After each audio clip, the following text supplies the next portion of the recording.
I went from fixing broken laptops in my tiny bedroom to running a company worth millions. My name is Emily Carter, and I'll never forget the day the laughter started. I was 22, arms aching as I helped my mom carry heavy grocery bags up the cracked steps of our tiny house. The sun was setting, painting the sky orange, but all I could hear was the sound of our neighbors' voices drifting over the fence.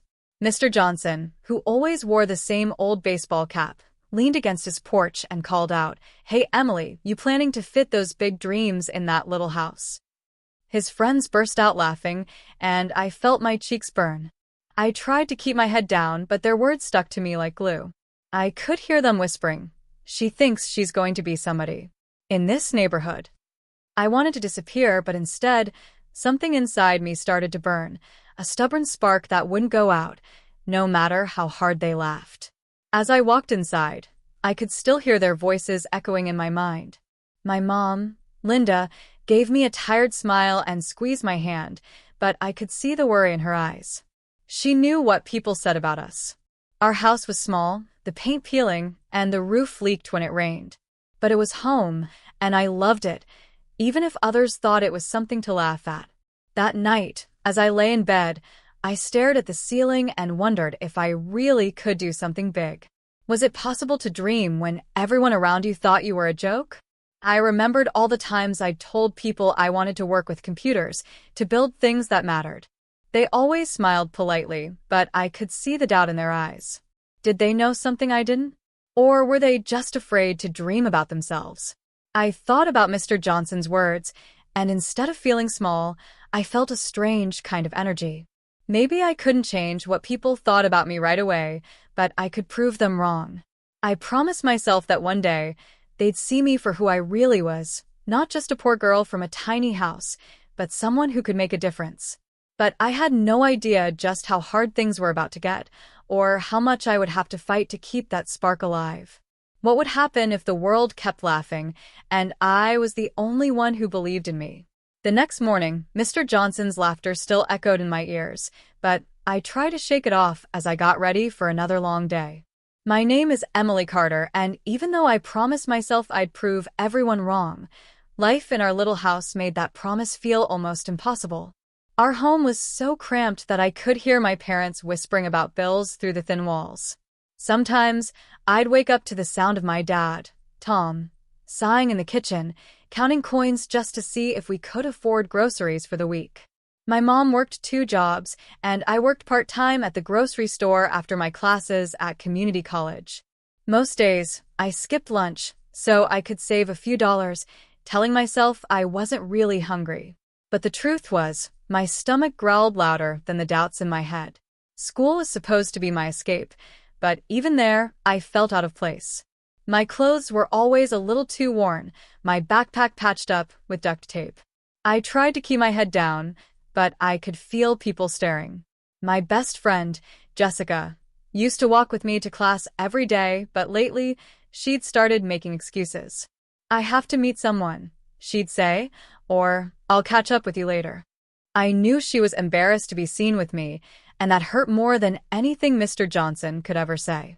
Sometimes, I wondered if I'd ever really fit in anywhere. But even on the hardest days, I held on to my dreams. I loved technology, taking apart old radios, fixing broken phones, and reading about computers late at night when everyone else was asleep. I imagined a life where I could build things that mattered, where I could help my family and maybe even move us to a better place. But every time I started to believe, something would remind me of how far away that dream really was. The bills kept piling up, my parents looked more tired every day, and Jessica drifted further away. Still, I couldn't let go of the hope that maybe, just maybe, things could change. But how could I turn hope into something real when every day felt like a new struggle? What would it take to break free from the cycle everyone expected me to stay in? I didn't know the answer yet, but I was about to find out because soon, a tiny spark would turn into something much bigger, and nothing in my life would ever be the same. Every day felt like a test, but I kept holding on to that tiny spark of hope, even when it seemed like the world wanted me to let go. My name is Emily Carter, and after so many nights lying awake, I finally decided to do something with the little I had. I remembered the old laptop my uncle had given us years ago. It barely worked, but I was determined to fix it. I spent hours watching free videos online, reading forums, and trying every trick I could find. My fingers got stained with dust and grease, and sometimes I'd get so frustrated I wanted to throw the whole thing out the window. But I didn't give up. I kept tinkering, learning, and slowly, the pieces started to make sense. One afternoon, as I sat cross-legged on the living room floor surrounded by wires and tiny screws, my mom peeked in. She didn't say much, just smiled and handed me a sandwich she'd saved from her lunch. That small act meant everything. It was like she was telling me, I see you and I believe in you, even if she didn't have the words. I finished fixing the laptop that night, and when it finally powered on, I felt like I'd just climbed a mountain. I wondered, could I do this for other people? Maybe I could help my neighbors fix their old devices, earn a little money, and learn even more. So, I made a few flyers and taped them up around the neighborhood. Emily's Tech Help. Cheap repairs. I wrote, hoping someone would give me a chance. At first, nobody called. Days went by, and I started to feel silly for even trying. But then, Mrs. Patel from down the street knocked on our door with her broken phone. I fixed it in an hour, and she paid me $5 and told her friends. Soon, more people started coming by old laptops, cracked screens, slow computers.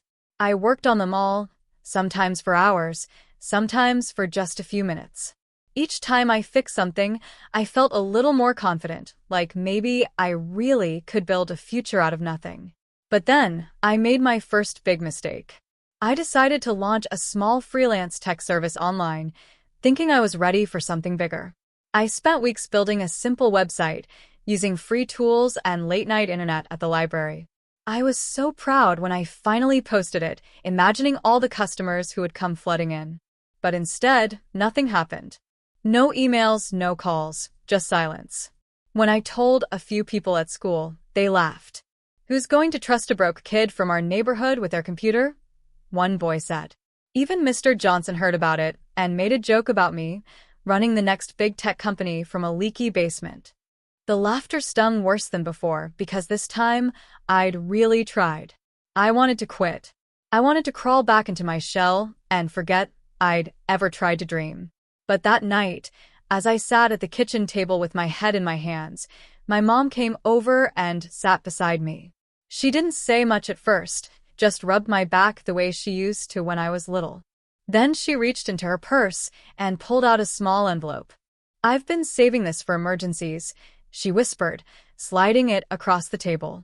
Inside was a crumpled $50 bill. I believe in you, Emily. Don't let them decide who you are. Her words hit me harder than any insult ever could. I realized that even if the world laughed, I still had someone in my corner. With my mom's quiet support, I decided to keep going. I used the money to buy a few better tools and some used parts. I started taking on more repairs, even when I was scared I'd mess up. Every time I fixed something, I learned a little more. I started teaching myself to code, staying up late to practice on that old laptop. I made mistakes, but I kept trying because I knew I couldn't let my mom down. I couldn't let myself down either. But as I worked harder and started to get a few more customers, I noticed something strange. Some people still laughed, but others started to watch me with curiosity. Was it possible that I could really turn this tiny spark into something bigger? Or would the next setback be the one that finally broke me? I didn't know the answer, but I was about to find out, because soon, the world would test me in ways I never expected, and I'd have to decide just how far I was willing to go to chase my dreams. Even as I started to fix more devices and learn new skills, the laughter and doubts from others never really went away. My name is Emily Carter, and every day felt like a tug-of-war between hope and fear. I clung to my mom's words and the memory of her quiet support, but sometimes it felt like I was the only one who believed I could do something more. The world kept testing me, and I was about to find out just how strong I really was. Things at home got even harder. My dad, Tom, lost his job at the factory. I'll never forget the look on his face when he told us, like he was carrying the weight of the world on his shoulders. He tried to stay strong, but I could see the worry in his eyes every time he looked at the bills piling up on the kitchen table. My mom picked up extra shifts, coming home even more tired than before. I started working longer hours at the grocery store, sometimes skipping classes just to help out. The house felt smaller than ever, and the air was thick with stress and silence. Even Jessica, my oldest friend, started to drift away. She stopped answering my texts and sat with different people at lunch. I heard rumors that she didn't want to be seen with the poor girl who fixes junk. That hurt more than I wanted to admit. I missed having someone to talk to, someone who understood what it was like to feel invisible. But I told myself I didn't need anyone. I had my family, and I had my dreams. That had to be enough. With everything falling apart, I threw myself into my tech work. I took on every odd job I could find, fixing a neighbor's old printer, setting up Wi-Fi for a family down the street, even helping a local shop owner with his cash register. Sometimes I got paid, sometimes I just got a thank you, but every job taught me something new. I started to build a reputation, little by little. People began to trust me with their problems, and I felt a tiny bit of pride every time I solved one. But it wasn't easy. There were days when nothing worked, when I broke more things than I fixed. There were nights when I lay awake, wondering if I was just fooling myself. Was I really good enough? Could I ever be more than the girl everyone pitied? The doubts were loud, but the spark inside me was louder. I remembered my mom's words, "Don't let them decide who you are." I repeated that to myself every time I wanted to give up. One evening, after a long day of work and repairs, I sat on the porch and watched the sun set behind the rooftops. The world felt quiet, but my mind was racing. I thought about all the people who had laughed at me, all the times I'd been told I wasn't enough. I realized that every setback, every moment of loneliness, was making me stronger. I was learning to stand on my own, to trust myself even when no one else did. But just as I started to feel a little hope, life threw another challenge my way. The rent went up, and my dad still couldn't find work. My mom got sick from working too many hours, and I had to take care of her while keeping up with my jobs and schoolwork. The pressure was almost too much to bear. I felt like I was drowning, and for the first time, I wondered if maybe everyone else was right. Maybe I was just a poor girl from a tiny house, destined to stay stuck forever. But then, something inside me snapped. I looked at my family, my dad trying to stay strong, my mom fighting through exhaustion, and I knew I couldn't give up. I started working even harder, taking on more tech jobs, learning new skills online, and saving every penny I could. I stopped caring about what people thought and focused on what I could control. Every time someone doubted me, I used it as fuel to keep going. I didn't know what the future held, but I was determined to find out. I was ready to fight for my dreams, no matter how many times the world tried to knock me down. But I had no idea that the next person to walk into my life would change everything, and that my biggest breakthrough was just around the corner. Who was this stranger, and what new path would they open for me? I was about to find out, and nothing would ever be the same again. Just when I thought I was running out of strength, life surprised me in a way I never expected.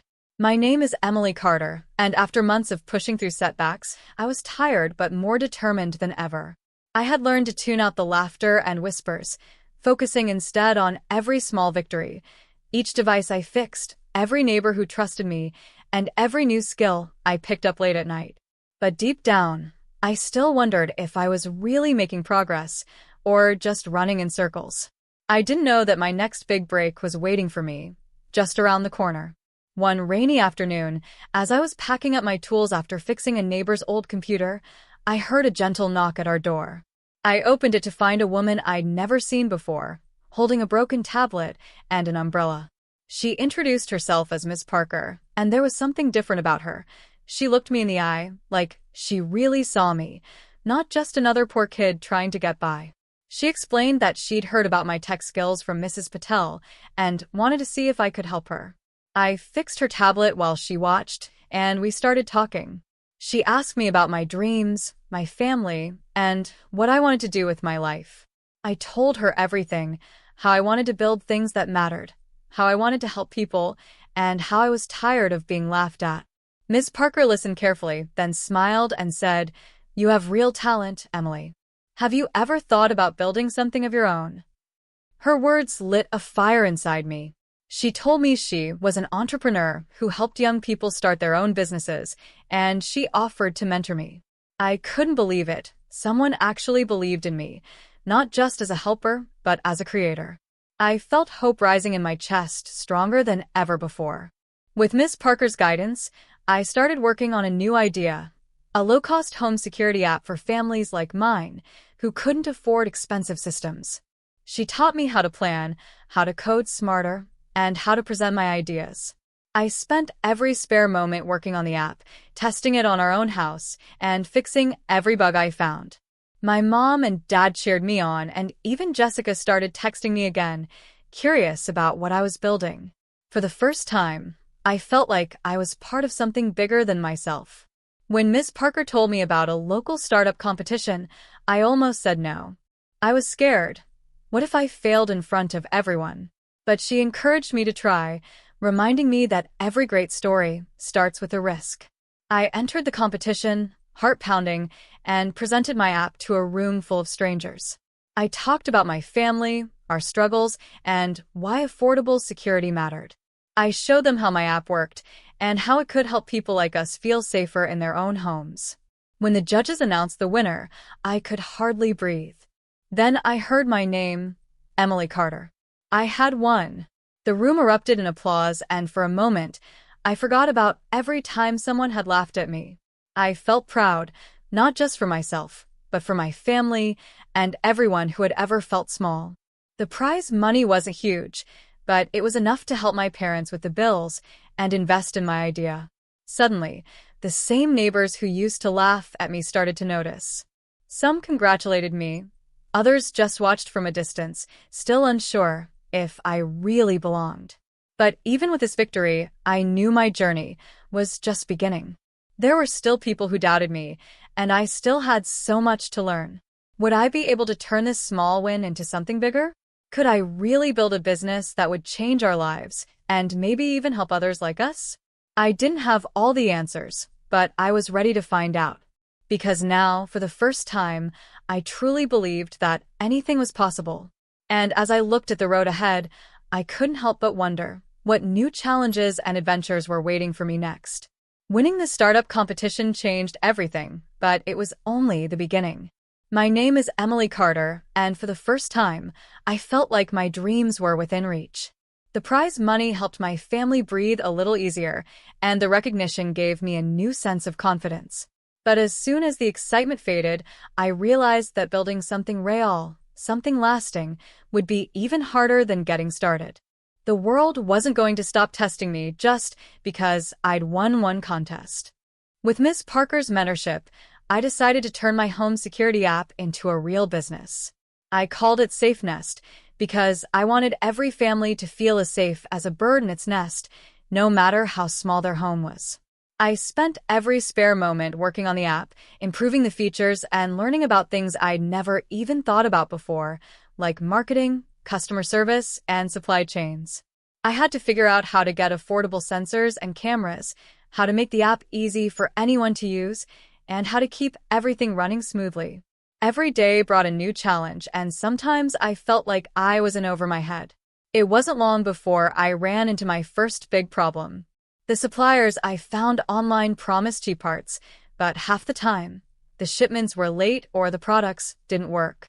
I had to scramble to find better options, sometimes staying up all night to fix things before a customer noticed. Then, just as I started to get a few real customers, I discovered that someone had copied my idea and was selling a similar app for less. I felt crushed, like all my hard work was slipping through my fingers. For a moment, I wondered if maybe the people who doubted me were right. Maybe I wasn't cut out for this after all. But then I remembered everything I'd been through. I remembered the laughter, the doubts, and the nights I'd spent fixing broken laptops just to keep the lights on. I wasn't about to give up now. I reached out to Miss Parker, who reminded me that every business faces setbacks and that the real test was how I responded.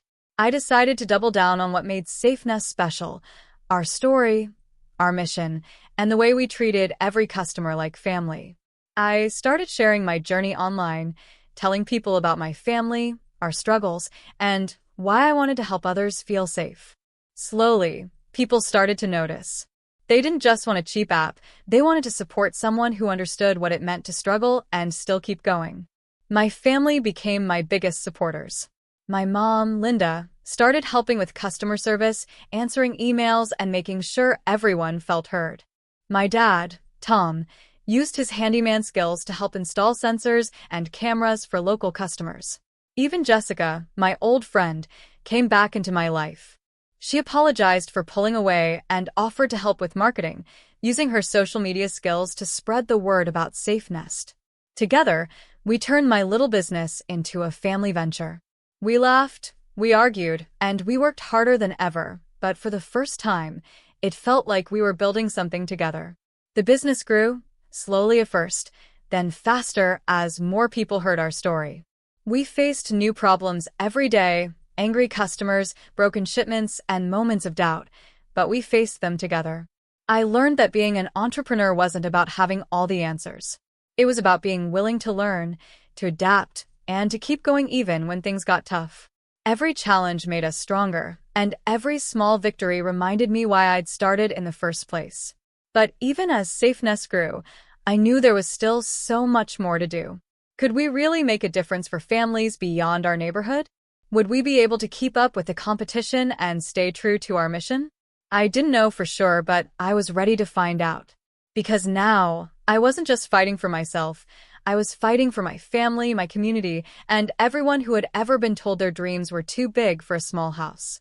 And as I looked at how far we'd come, I couldn't help but wonder, what would it feel like to finally come full circle and show the world just how far a little hope and a lot of hard work could take you?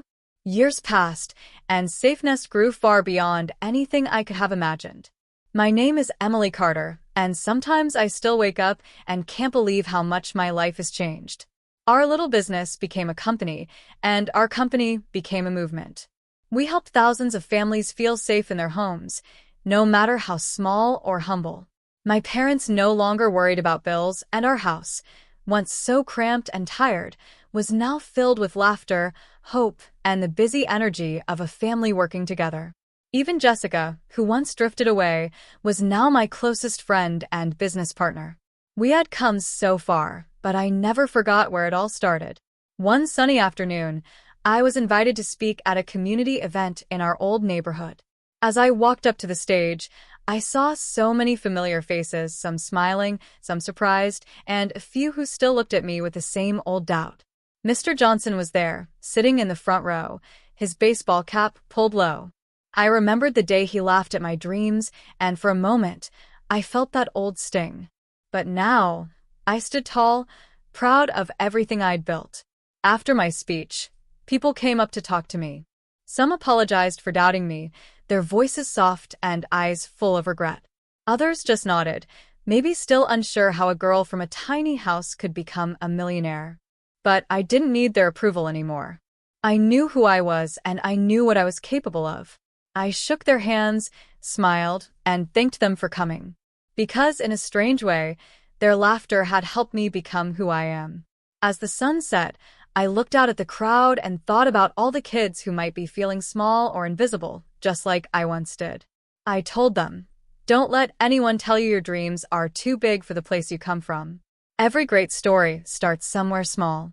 If you believe in yourself, work hard, and never give up, you can build something amazing, no matter what anyone else thinks.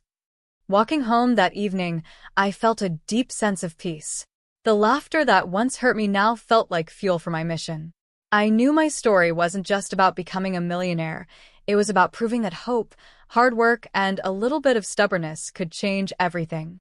And as I looked at my family, my friends, and the life we'd built together, I knew that the best part of my story was still being written. What new dreams would I chase next? Only time would tell.